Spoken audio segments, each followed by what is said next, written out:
Hello, welcome to another session of Ruda Talks Change on the Change Exchange. It looks a bit different from usual. We're all in a frame and it looks, well, you will never know what we're wearing at the bottom. Might be tracksuits, might be nothing, and warm socks. So, but still, you're very welcome, and we're going to have a lovely conversation with Irma G. Irma G is a radio person, and radio people love talking and know how to do it, huh? You're so welcome. Thank you for sharing time with us. Thank you so very much for having me, Ruda. It's an absolute pleasure. You grew up in Bontehwuwel and then Mitchell's Plain. And what did you want to do? What were your dreams when you were a child?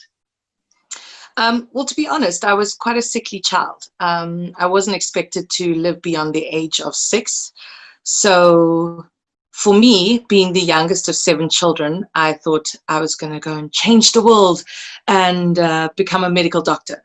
All of that changed when one day, walking in the local shopping mall, I came across what was called Radio West back then, headed up by Mark Kleinschmidt. So it was a kind of in-house radio station, and it called my name immediately. I was standard 8 to grade 10. That was grade 10. And I started doing weekend jobs, got paid 200 Rand a month. But it really wasn't about the money. It was genuinely about that first love that I found. And so, but you were quite serious about it right from the start. You've said that you changed your subjects, you changed quote unquote everything about me to be able to do this. Absolutely. So in grade 11, I made the change, and I kept maths high grade. I did speech and drama. Business management, and just changed all my subjects around to give myself that chance. And then obviously I thought, okay, well, speech and drama, I have to go to UCT drama school. I did all the auditions, and the final one was on the morning of my valedictory. And I quite literally just said to them, no, sorry, can't do it. I never turned back, never went back to speech and drama. But I felt it was important, it was quite vital for me to have those last couple of hours with my schoolmates, and to do a proper matric farewell, because that doesn't happen very often. And that's an interesting choice that you know, it says something about your values, what you really value as most important. Relationships. Absolutely. I mean, I will tell you, the very first day I walked home and I said to my mom, I'm going to be in radio. She said, oh God, daughter, no, please get a 9 to 5, get a pension payout, do something else. And I made myself and my parents then the promise that I will live with absolute integrity. I'll never tell a lie a day in my life, because this is media, let's be honest. One lie leads to another lie, leads to another, and 10 years down the line, you have to remember what you lied 10 years ago. But it was just too complicated. And so this is how I lead my life. I live and speak my truth daily. Sometimes it's for a good cause. Sometimes it cements where I am in life. And sometimes it makes things crumble. But it's the choice I made. About 20 some odd years ago, and so this is me. This is my absolute truth. Working at the Westlake Mall, you came into contact. You met Clive Ridgway, yes, who was one of the senior radio people in Cape Town then, and that made all the difference. Networking, those connections are so important in one's life, huh? Absolutely. When I met Clive, it wasn't like, hey, I want to be in radio. It was just, I met him. He was such a beautiful, well-tempered, even-mannered wealth of information about radio. And I immediately just latched on. And well, they were having a singing competition. And that's why he was there. He was part of, I think it was still KFM back there, or Radio Contra. I think they just made the switch to KFM. And he was there to basically kind of, he's got a good ear of what being part of Rocking Horse Music forever and a day, still performing today and writing music, and has a songwriting school. So he was there for that reason, to lend the ear, to find someone good. And I was just there as an absolute sponge, knowing what I wanted to do in life. And so he said to me, hey, come have a look at the radio station sometime so you can see how things really operate. And that turned into me meeting then PR, Gina Gansbeek, and I did data capturing for them, which was supposed to be for 2 weeks because she needed some stuff put on the computer. Not everybody was computer savvy back then. Thank God I was. And then that led into me never having left radio. That was my data capturing. What I find so interesting about that is I write support materials for young people for first years and for final years. And for the final years, it's all about finding the job. And one of the things that I found myself stressing is your first job won't be your dream job. Just get in. And I mean, as in that Great case, advice. you want to be on radio. Now there's a possibility. Here's a thing, sit at this desk and do data capturing. Many people would walk away. It was the most solitary, confining space. That was just before they moved out to the SABC. So I was on the second floor. Anything, I suppose, huh? Sorry, come again? Boring. But to say that the space was literally like 3 meters in length and 1.5 meters in width, and I had a computer and a desk for all my files, that was it.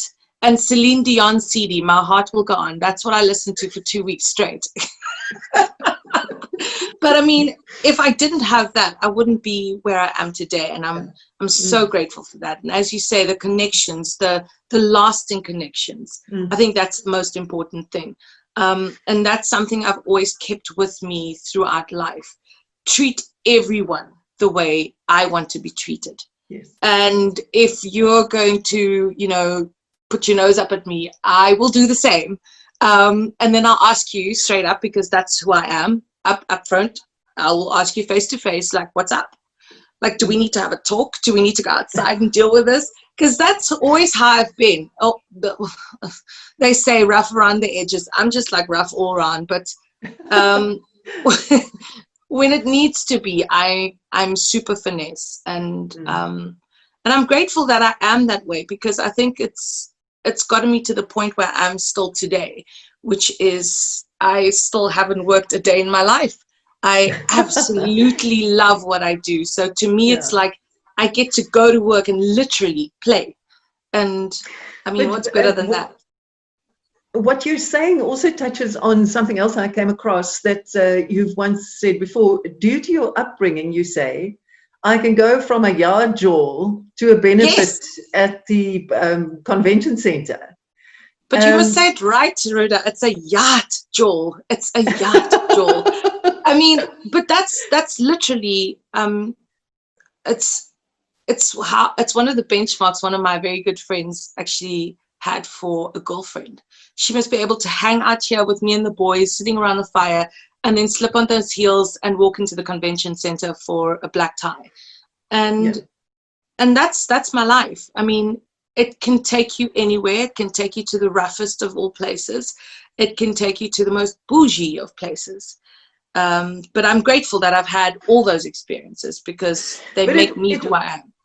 It also connects to what you were saying about staying true to yourself, that you didn't leave behind the maybe rougher, maybe, I don't know how to describe it, but not like the black tie event at the convention center where you grew up, but you retained all of that. And that actually makes your career persona more versatile. And I mean, it works for you also in terms of career. it works for me. It might not work for the next person, but I think in having had those experiences, still living in Mitchell's Plain today, it's given me that degree of empathy, because that's why people switch on the radio. They want to be in someone's company. They want to feel a hug over the airwaves. They want to hear their name. They want to know someone cares. And in that moment when I'm reading your message, or when I'm dealing with a conversation and we're having a one-on-one, I really do feel it. And I am Christian, married to a Muslim man, but that does not define who I am as a person. I understand so much more beyond me and beyond my personal experiences, because school, because university, because life experiences. And it's always important to think color. It's never black and white when you deal with people and when you are in radio. I suppose that's why people switch on, is they want to hear that color. They want to feel it. I want to ask, you've made a number of changes. You were at KFM, then you went to Good Hope, back to KFM, Heart, Radio 2000. What motivated those shifts? What made you decide that this is now, I must end this period and go on to something else? Some of them are politically charged. And it's weird because there's a lot of things happening in life today, and a lot of people don't talk about it, particularly radio, because it's such a close-knit family. But when I left KFM the first time, I quite literally was too young to be at KFM to service the listeners and to speak about music from back in 1950s, when I personally hadn't had those experiences yet. I couldn't speak on love. I couldn't speak on family. And that was what KFM at the time was completely wrapped around. And I could appreciate that. And although they gave me my in, I wasn't being true, as it were. So I then decided to move, and I moved to Good Hope FM, where I was young. I discovered my nocturnal self. I was literally the life of the party. And that's because I studied full time and I worked full time. When I was at an event, that was me on a night out with my friends, my colleagues. I didn't get a chance to have a youth, really, but I worked throughout my youth and I got the absolute most out of it. That contract came up after 6 years due to one of those political snags, and I decided, all right, I'm going to step back. I flew up to Joburg for a couple of weeks. I literally tendered my CV at any and every radio station that would allow me through the door, and then I came back home and I waited. And then Clive Ridger called me. He said, hey, I have an opportunity for you at KFM. And I said to him, great. And I went back. And that was through the change of KFM being bought over by Prime Media, and other people took over, and Clive left. And I kind of felt like my mentor had left me. So I was now sitting needing to make grown-up decisions for myself. I was a little bit victimized, and so I decided to leave. And then I went to Heart FM, another good friend of mine. We grew up here in Westridge and Mitchell's Plain, went to the same church. Vernon Adams, I called him, I said to him, do you have anything? I will work weekends. I will work one shift. I just need to get out. And he sent me a contract. I signed it. I printed it out to KFM, signed it, scanned it back in, sent it off. And at the end of the week, I left. I started at Heart FM the next week. And Irma, can I interrupt you there? Because sure. I find one thing really interesting, and that is when it sounds as if on 2 occasions it wasn't really your choice. It was because you were uncomfortable with where you were. But I don't hear resentment. I hear, okay, so this is not working out. I will find a different opportunity. Move on. Yeah. I'm fortunate enough to not have any resentment. because I've literally walked into the offices of the people who had done me wrong, and I said my piece, however plain and English or Afrikaans or extremely colorful, which is where I come from. I said my piece and I walked away. So when I leave, you know how I feel about you. And what I said was my truth. And whether nobody else around me believes me, I know my truth. And I can sleep very soundly at night, I promise. Yeah, but you don't hang around and get bitter. You know, so many people stay in a situation, and it just wreaks havoc with them inside. You don't do that. One thing I learned about radio a very long time ago, Ruda, is that it is still pretty much a male-dominated industry, and you either put up or ship out. And so if you cannot deal with the situation at hand, if you're being forced a certain way and you don't like where it's going, if it compromises with self, you have the right to make the decision to leave, which is why I left Heart FM at last year, at the end of last year. At this year, excuse me, in Feb. My decision that I made last year to leave was for self-preservation. I'm a mom of 2 kids. My husband and I, we've been together for eons. We've had our ups and downs, but we decided 3 years ago to get married, and that's where our second one came from. And for me, it was just, you know, I have them that I consider. Previously, it was just me alone or me in a relationship. But I mean, my partner wasn't really like that important to me because of how I was raised. We didn't live with our boyfriends. We didn't cohabitate. It was strictly like, you come to my house and at a certain time you need to go out and leave. And so that's, you know, that was always my decision, was for me. But now this decision was for my family. And I've once before been diagnosed with sarcoidosis, which is the inflammation of lymph glands. That was just before I left KFM. And according to my specialist, they couldn't find anything wrong with me. So it was purely stress. And when I removed myself from the situation, everything came back. My health came back together. My life came back together, like me. It took me 2 years to lose the weight that I was on, that I had gained due to the steroids that I had to take to shrink my glands back. But I mean, you know, I survived it. Sure.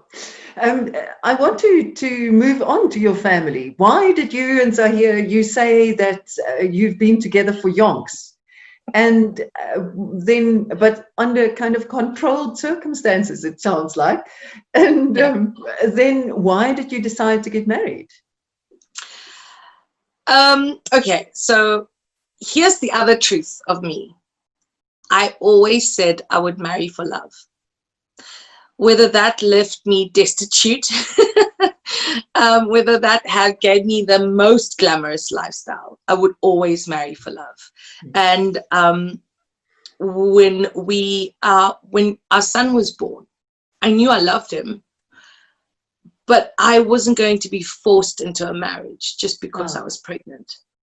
So I made a very conscious decision not to get married to him. Then may I ask how old you were then? 30. I was 30 when my son was conceived. So yeah, so you were a grown-up person. Oh, I mean, you were proper. Living in my mom's house with my mom and my dad. All my other siblings had been married and moved out, so I was the youngest, and I'd promised that I would take care of them till the day they died. So that was, you know, that was my other truth.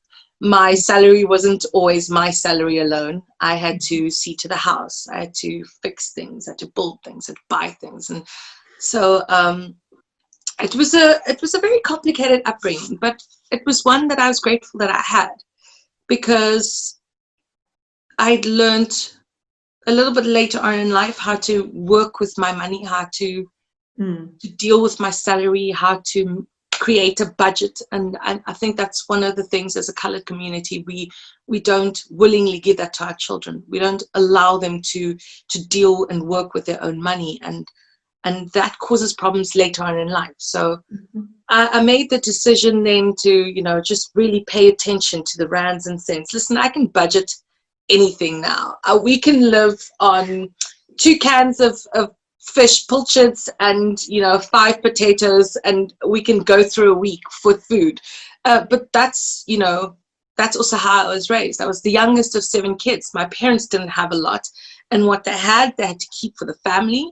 And, you know, and my parents always believed the more you give, the more you receive. And so that was the way I kind of I was raised, and that was my thinking always growing up. So there was nothing wrong for me, even though at that time I was still living at home with my parents. The same could be said for my partner, for Zahi, and my husband. He was still living at home with his mom and grandparents, and pretty much doing the same thing I was doing. Tell me about your decision. Why did you come to the conclusion that this should change now?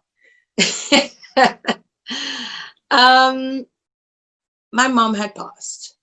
My dad got remarried, and there was no more need for me to take care of them. And I'm not saying had they never passed on, I never would have gotten married, but I think that proved to me then that I needed to live my life for me. Well, it made it possible, huh? Yes. Made it possible. Absolutely. And my husband's also a lot younger than I am. So initially when he proposed, it was a leap of faith he was taking, and I shot him down immediately. And then all I heard over the years was, I'm never going to ask you to marry me again. And so I quite literally had to make it okay for him to ask a second time. And, so you didn't, I asked my husband to marry me. So you didn't quite do that. No. I'm still old school in that regard. I still want that. I want you to ask me. But I mean, like I said, we went through some stuff, the two of us. In fact, at one stage we were separated. But, and I still say to him today, I would do that over again. Being separated for the 7 months that we were, the heartache, the pain, because that's when I found out the love. That's what the love was. It wasn't, I like you in my space, I like you to cuddle, or I like you because I think you're a great father. It was because my whole entire being misses you, longs for you. And I'm not one to speak on my feelings much. I mean, my sisters know and whatever. So when I let him know that, it changed things for the two of us. And so, yeah, and I was also very, I was very silly, because when he did ask me, it was a Sunday morning. My son had soccer practice. So I was sitting on the soccer field, and he came across the field because he was late. He was coming from work with his hand behind his back. And I was like, oh, whatever, because I was still mad at him. And then he came to me and he knelt in front of me and he gave me a bunch of roses. And it was 12. It was 11 red roses, 1 white rose. And the white rose indicated our son.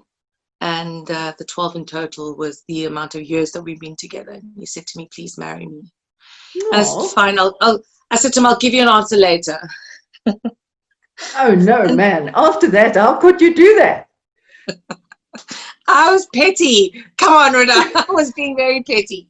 But literally half an hour later, while he was on the soccer field, they were busy training, because he's one of the coaches on my son's team.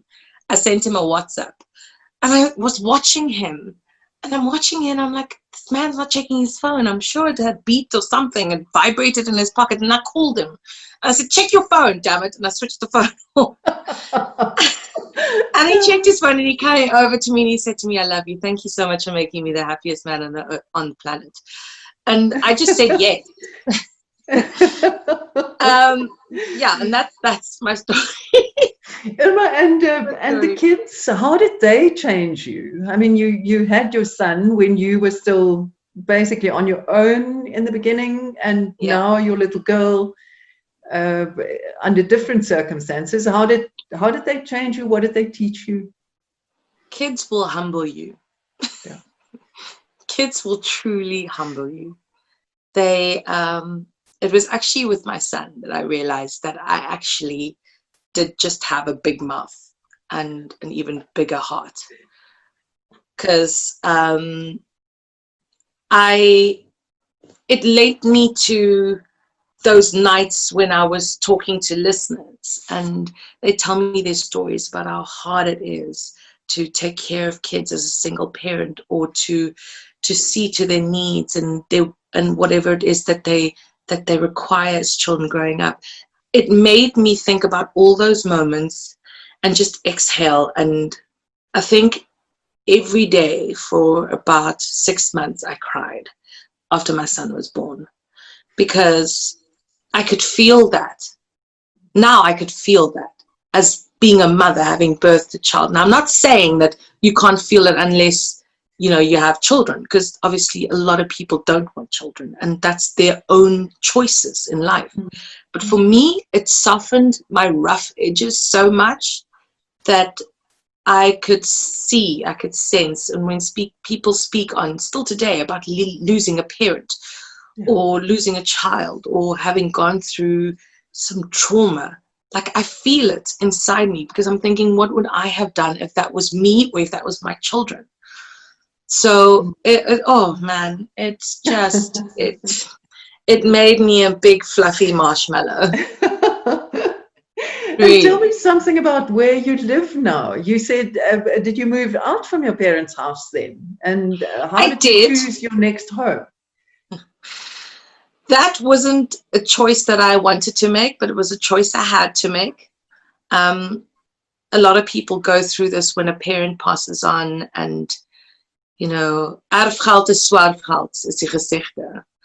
And I wasn't going to fight my siblings who wanted the house that was left to me, and who wanted the things that was left to me, but they were only left to me because I took care of my parents. And so it was there was one of those other tough decisions in life where, like, okay, so this is what the situation you're faced with. What are you going to do? And literally in 2 weeks' time, I had to move into this place that we're in right now, because the lawyers called and said my dad had sold the house upon my request, because I was going through some family drama with siblings who didn't want me to have anything. And I said, okay, well, I need to find a place to stay first. And it took me 2 weeks to find this place. This house, when we moved in, we decided to make it a home. And that was literally a month before Zaid and I got married. We moved into this house. So for the first month, it was just myself and Dayan, my son, who was living here, because we weren't married yet. We're not going to live together. And it was a very specific, conscious decision that we made. But the day we said our I-dos, when he moved in, it became our home. And that was one of the things. How did you do that? What makes a house a home? It's not the stuff. It's the hearts that you surround yourself with. Because when I moved in here, there's only 2 of my siblings that I talk to now, today still, 2 of my sisters. They came to help me. Their kids came to help. I had 2 or 3 friends who popped in to help us move, clean, pack everything right. And at the end of each night, I think after a week, when we're still unboxing things and, you know, packing things where we wanted, that was that warmth, that like, oh, wee goodness, that hug that you could just feel. That was for me the home in it. The people that we surrounded ourselves with, the people who loved us and who we loved in return. And yeah, it made it beautiful. So however small the space is, it's still our home. It's all we know. to be, in fact. And you also choose to stay in Mitchell's Plain, and Yeah. I gather that part of the reason is that you actually want to change perceptions of how the outside world look at a place like Mitchell's Plain. I mean, to be honest, I'm not really doing it for anybody else, but for myself. Yeah. It keeps me grounded to my community, to the people that I know, to the people who have gotten me to this point in my career. I'm grateful for every single person who's ever said a nice thing to me or about me. Similarly, if they've ever said a nasty thing about me or to me, because that just fuels my fire even more. But also to say to people, I do not need to live in a bougie neighborhood to have the job that I have, to have the success, my success. I don't equal my success to anybody else's. I can't match it because what I want from life is completely different to what the next person wants. So for me, it was just a point of like, yeah, I come from here. You come from here. You can be the next amazing author. You can be the next CEO, CFO, or you can be the next, baker that's on TV. It's not impossible. So that is so important. Was it Beyonce who said, if you can't see it, you can't dream it?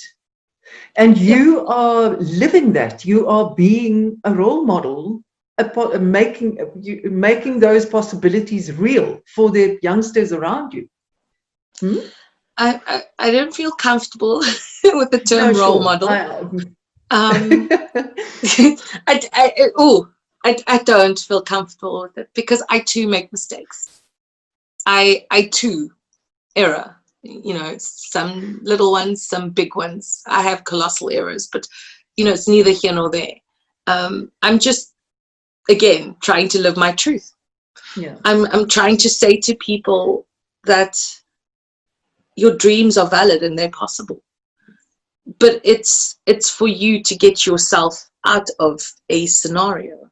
Like, I grew up in Westridge, which was probably the most bougie of Mitchell's Plain areas to live in. I live in Rocklands right now, where gangsterism, drugs is rife, but I teach my children that what you want, you come here, you ask here. And when you can't get here, it doesn't mean you go out there and find it for yourself or take it from somebody. So I'm trying to teach little life lessons. I'm trying to educate my son on the value of money. And that's gone down really well during lockdown. He's actually been amazing because for a long time, he was the breadwinner in our family, our 12-year-old son, because he was the only one who had money. So he had to literally go down to the corner shop and buy bread and milk. And it's tough, but you know what? Here's my reality. In my household, I'm the only working person. My husband, he does VIP protection and he deals with mostly overseas clients. And with lockdown, from the day lockdown happened, all his work throughout the year was cancelled. And that was, when you think ahead of the year, when you dream big, like renovations and we need to sort this out, maybe get a new car, that was all of that brought to a screeching halt. And it was literally us looking through what we have in our cupboards going, we're not going to survive. And thank God for great friends and family members who've kind of helped us along. And our son's also, with his pocket money, he'll wake up every morning and go, Mom, do I need to go and buy bread? I'm like, bread and milk, boy. And he'll go into his room, he'll scratch in his wallet and take out his money, and he'll walk down to the shop, he'll come back with bread and milk. And it was one of those things that when my husband and I, when we were separated before we got married, it was one of those lessons I taught him that your money isn't just your money, it's our money. That's how we survive. And so the same goes for our household right now. My money isn't my money. My money needs to pay the bond, the medical aid, it needs to pay for the car, the insurance, it needs to pay for school fees, it needs to pay for music lessons, it also needs to pay for food. And sometimes there's not enough for us to have the nice things.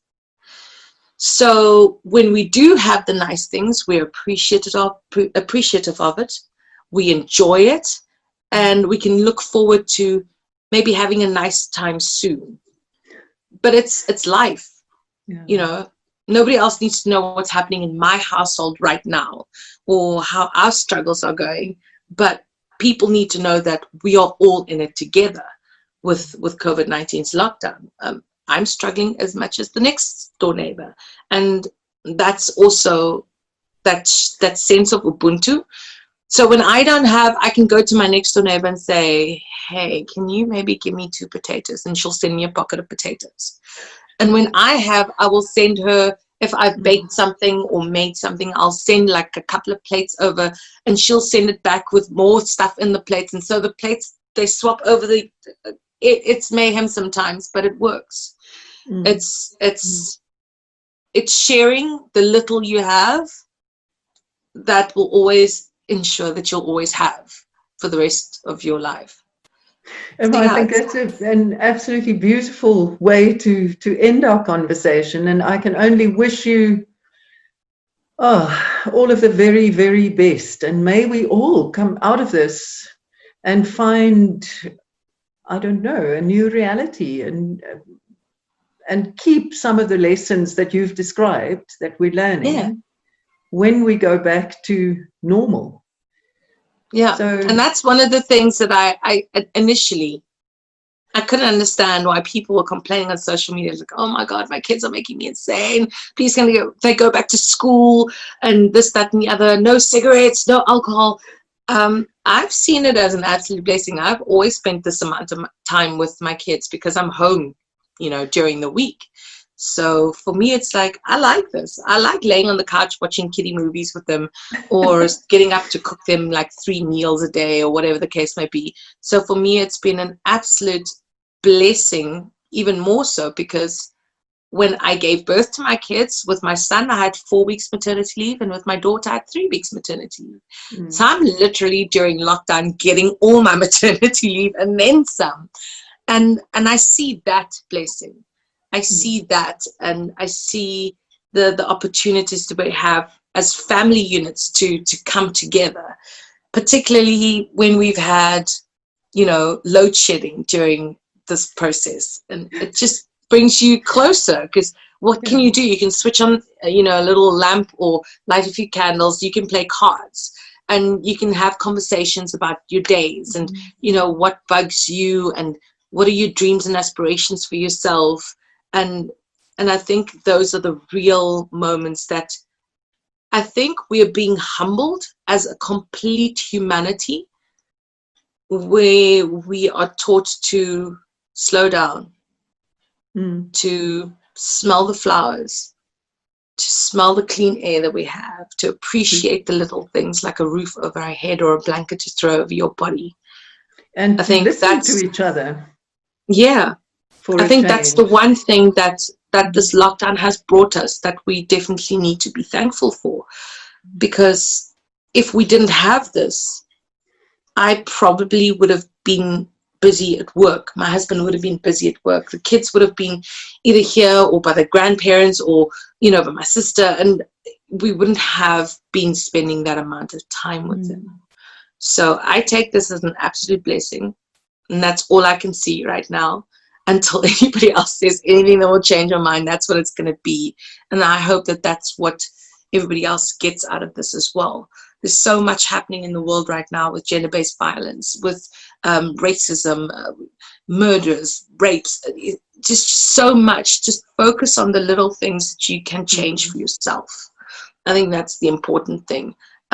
You can only change in your household, in your community, you know, maybe in your province. If you can start by one small change and to keep that going and to, you know, encourage somebody else to step into the circle and to also try and make a difference. And you'd be amazed to see what the outcome would be. So that's my hope. That's my hope for humanity, that we take this life lesson, we roll with it and stay positive. That's the only thing I can suggest. Thank you so much, and thank you for that wonderful message that you leave us with. And thanks for sharing some of your very precious time. Give Thank you each of very your much. kids a hug from the rest of our team. I And will. have a wonderful lockdown. Thank you very much, and the same to you. And please keep safe. Yes, indeed. And all the viewers out there, you go well, keep safe, stay sane, and at some point we will count our blessings after all of this. Goodbye.